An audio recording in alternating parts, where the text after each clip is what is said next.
Hey everybody, I'm Mike with G&G Tactical, and I wanted to take a few minutes of your time today and share with you a couple tips that I think will help you be safer when you're out and about and to be a hard target. When I say a hard target, what I'm talking about is that people that have bad intentions are generally looking for somebody who is an easy mark. People that maybe aren't paying attention, or they're by themselves, or they're, maybe in a dark place of the parking lot or whatever. And a couple of these tips are, I've got 5 of them. These tips that I'm going to share with you will help you be a harder target, and hopefully it'll help you stay safe while you're out there. First one I wanted to share with you about is awareness. Many people today are walking around with their cell phones, their smartphones, and they're walking through parking lots, they're walking across streets. Me personally, I don't trust anybody's driving that much to walk around with my cell phone in my hand. Problem is that when you have your cell phone out and you're answering a text message, updating a shopping list, whatever it is, checking social media, there's any number of things that, have people's heads inside of their phones. What the problem is that you can't pay attention and you're not aware of what's going on around you. Colonel Jeff Cooper came up with a 4-color guide to situational awareness. The first one was white, and white means that you're walking around, you're very relaxed, you're completely unaware, whether your head is in a cell, your face is in a cell phone, whatever that is, you're not paying attention too much to what's going on around you.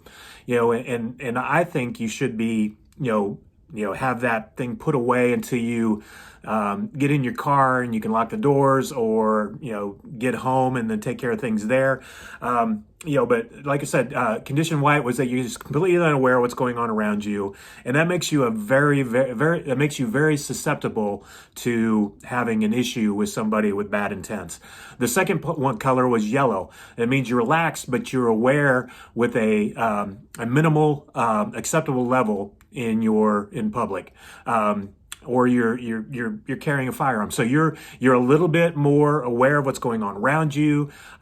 You're armed, and I think that especially when you're armed, you really need to be paying attention to what's going on around you.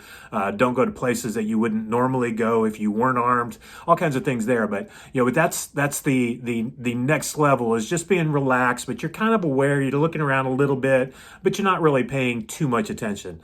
The orange level was that there's a potential threat that's been identified, and you're attempting to verify that threat and evade it if necessary.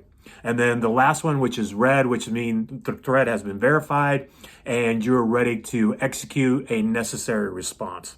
So those, I think whenever you're moving through the daylight, if you're in a parking lot and it's very, very busy and there are people all around, it's probably okay to walk around in the yellow, the level 2, where you're kind of paying attention to what's going on around you, but you're not really, at a height level of threat where you're kind of like, almost overboard, but you are paying attention. That's a good way when it's light out. There are other people around. You still need to look around and check what other people are doing and be aware. And then if it's a darker parking lot, or maybe it's later at night and the sun goes down, well then you probably really need to amp that up to orange to really pay attention to what's going around. Another thing that can help you out, besides being aware, is to, if you're coming out of a store, especially like a grocery store or a Walmart or something like that, I would suggest using a cart. And there's a couple of reasons that you should do that. Generally, when you're coming out of a store, you have your hands full of bags. Maybe you have bags in one hand and you have a child in the other, and your hands are occupied, and there's not a lot that you can do in that moment. And a cart can help you with that. The child can be in the cart, and your bags can be in the cart. Cart is also good too to keep distance between you and somebody, that you put that cart in between you and they can't, it makes it a little bit harder for them to invade your personal space. Putting it in the way and then maybe heading another direction. You see somebody coming up to you aggressively, keeping that cart in between you and that person, taking your child out of the cart if you have a child in that. The cart can be very, very helpful to keep your hands free and to be able to use to keep distance with somebody. Another thing that can help you when you're out and about is to park close to the door so that you're not moving all the way across the parking lot. And then two, also if it's in the evening, park in some place that's very well lit so that others can see you, you can see, because darkness is a friend of people with bad intentions. They don't like the light. They don't want to be seen. They're trying to hide as best as possible. And so if you park at a very well lit place, that helps out a lot. And you can see when somebody's coming up on you well before they get to you.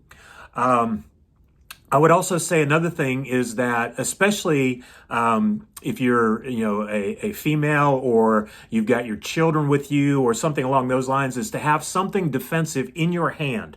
That means like if somebody is giving you pepper spray, or maybe you have a taser or something along those lines, is that when you come out of the store, instead of leaving it in your purse, which might be in the cart and underneath some groceries or behind a child, it's hard to get at that.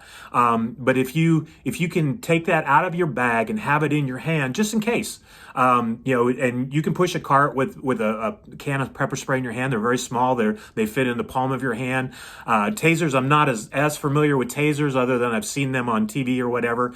But I think the same thing there is that, they don't do you a lot of good in that situation where, maybe you're an orange or a red. They don't do you very much good if they're inside of a purse or a backpack or something like that, or you leave it in the car. They don't help at all. But if it's in your hand, then what you can do is you can use it and deploy it immediately to keep somebody back. So I think having something defensive, and it doesn't have to be pepper spray or a taser or something like that. There are small handheld objects that you can have, glass breaker pens. That would hurt pretty bad if somebody got cracked in the kneecap area or the groin area or the sternum area or up in the forehead area. That would hurt quite a bit and get their attention, and they probably would cease with their attack at that point, hopefully. And so having something defensive in your hand so that you can use it if you need to. Now, if you're carrying a pistol, don't walk through the parking lot with a pistol in your hand. Keep it in your concealed place. But if you conceal in your bag, maybe you have the zipper pocket open that the gun is in. Have it maybe in the seat where children sit. Have it there so it's readily accessible. Because again, it doesn't do you any good if it's in a bag, and the bag is it's hard to get at that. Best thing in my opinion is, if you're going to carry, is to carry it on your person, whether you're carrying it on your hip, small of your back, the appendix carry. If you have the holsters that go here, under your shoulders, and you have a jacket over the top of them, just make sure that it's readily accessible. And then also too, that you practice your draw to get it out of those places. If you carry it in a bag, you should be practicing, carrying a bag and getting at the weapon, just so that you're proficient with it and you're building the neural pathways so that it becomes like an automatic reaction when you go to present your firearm, that you're not putting a lot of thought into it. Your practice takes over and muscle memory happens. And then the last one that I would suggest is to get help. If you see somebody out there by your car, you feel like somebody is following you around and they're paying more attention to you than they should, whether it's inside of the store, because I've heard of, assaults that started inside of the store and then just they followed them out to the car and attempted the assault or actually assaulted. But get help if it's looking shady out there in the parking lot and you don't feel comfortable. Go back into the store, talk to one of the people at the door, ask to see a manager, ask to see the security, something along those lines, and make a phone call if you need to. Have one of them walk you out to your car. I know a lot of times, like at workplaces, when place closes, people will walk each other out to the car when it's in the evening. All those kind of things. And at the end of the day, if you utilize these 5 tips, I believe it'll help you be a harder target. And somebody that is out looking for somebody who's an easy mark, that's not paying attention, that has their hands full, or they're chasing their kids around or whatever. They're going to be more likely to be the target that bad guys go after and not you because you're a hard target. So hopefully these tips help you. Share this video. We've got some classes coming up in the upcoming days. You can check our Facebook page, G&G Tactical NC, and you can see those upcoming dates. We do concealed carry. We also do basic defensive pistol. We'll be doing an advanced pistol course later on in the year, and then we will also do a course with rifle and pistol working together. So like I said, hopefully this helps you. Have a great day and do everything that you can do to be a hard target.